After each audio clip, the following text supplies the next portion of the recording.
Elecard Boro is a professional solution for real-time quality monitoring of transport streams across distributed networks.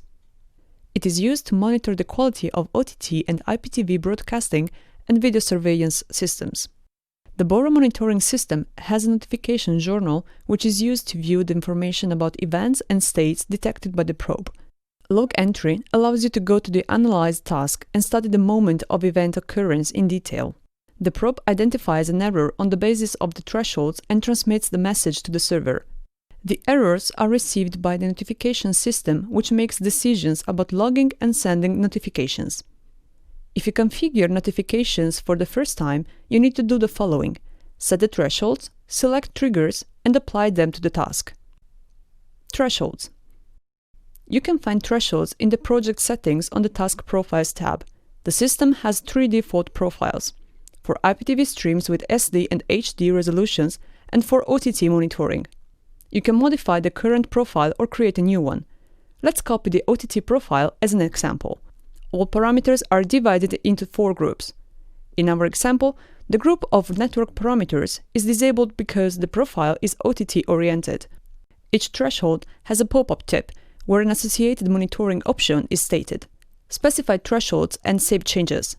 After that, the server transmits these settings to the probe, which uses them to identify the errors. Triggers. To configure the notification system, it is necessary to select triggers. Go to the Notification tab in the Project Settings and under Alarms create a profile. Set up necessary triggers.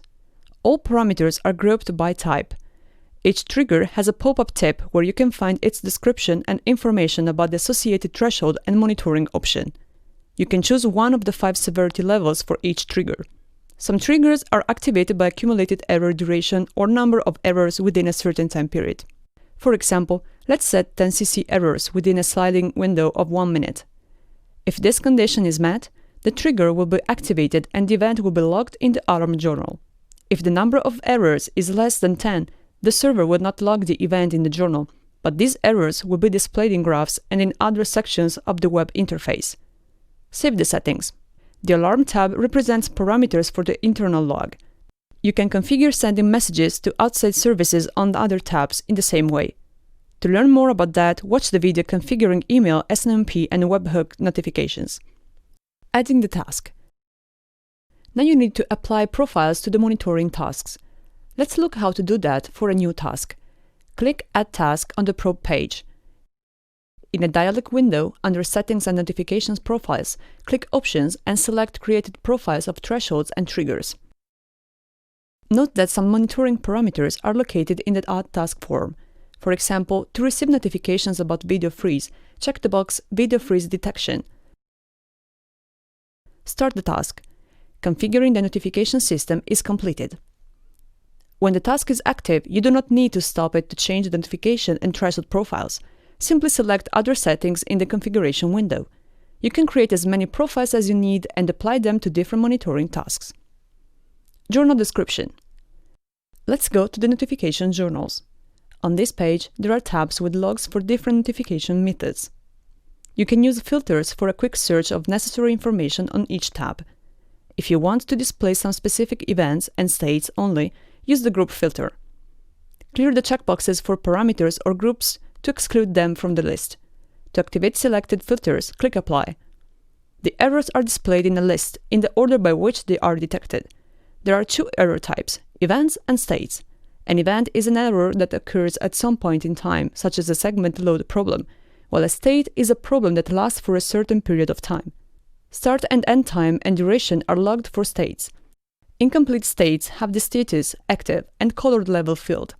They are always at the top of the list, even if they have been registered a long time ago.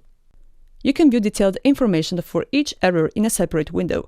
For example, the details of the segment load problem contain the description of HTTP or curl error. If you click the event login time, the task page opens with the positioning at that point. Here you can take a close look at the error. Exporting contents to CSV file. You can export information from the alarm log. To do that, click Export to CSV and choose Filters in a dialog window. You can save a report to the local PC or send it via email. On the basis of this data, you can generate a service quality report and prepare summary statistics. Our company can provide a script for plotting exported data if requested. We understand that sometimes you may need help. Elecard has a support team as well as a business team that can help structure a solution for you. We're able to help address all your video monitoring and analysis needs for projects of any scale and complexity.